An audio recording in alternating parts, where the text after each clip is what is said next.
I'm here in Indianapolis, Indiana, my hometown, where we're at the Art Museum at Newfields. We're gonna get to go see some amazing works of art. Come follow me.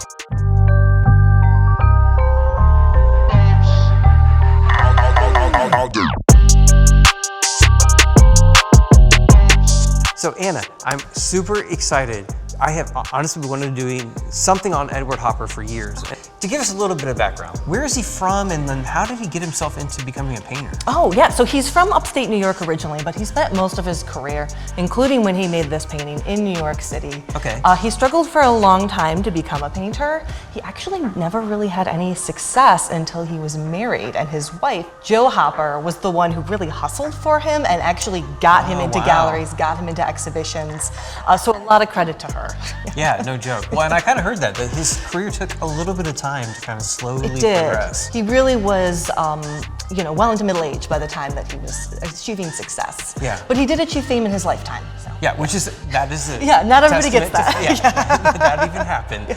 When I see an Edward Hopper piece, you instantly just are like, oh, I bet I know that work. Yeah. Like, you can see it and feel it. So tell me more about, like, because this composition that he has working here, what's happening, and then why he treats these. I don't know how he creates such a unique style, but he really did. There's a lot of things I think that come together to make something feel like an Edward Hopper right away.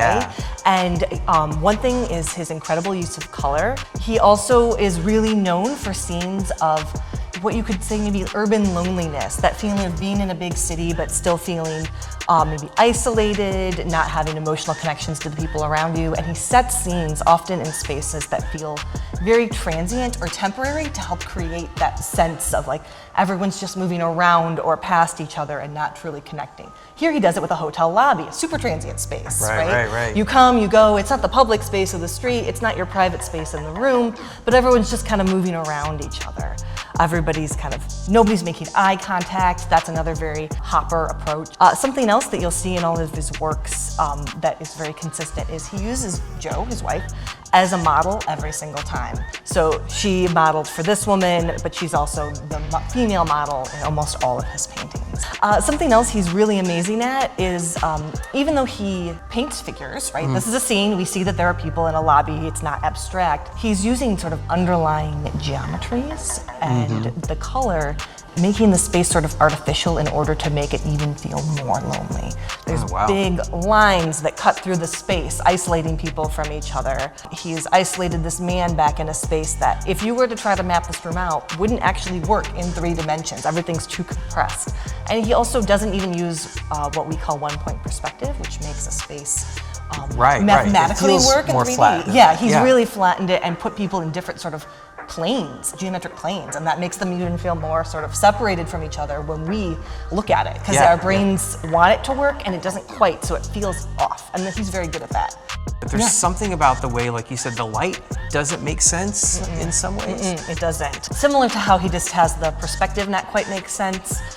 People who have sort of plotted out the way his beams of light fall, he's doing it more for geometry and to make the composition tell the story he wants than for how maybe it would naturally fall. The people just pop off the page. Yes. Like it's almost this blend of kind of almost cartoony flatness, if you will, but like she just pops off with so much light on her and her as well. But then, like you said, everything back here is just muted and almost like especially in this area, it's just flat. Like there's nothing happening. Like it's hard for me to even focus. Which I think makes the painting fun because, for example, you don't even always see this guy in the back right away. So you can kind of go on a journey through the painting as you look at it. But why his work is so popular? Like, what about it? Because I have to remind people he was doing this at a time when abstraction was generally what most artists were doing.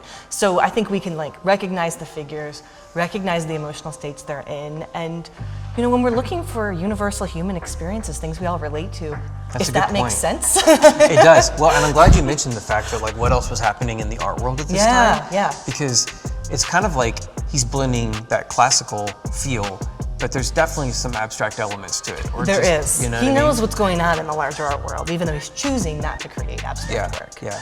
That's great. Well, thank you so much, Anna. Yeah. Thanks, Nate.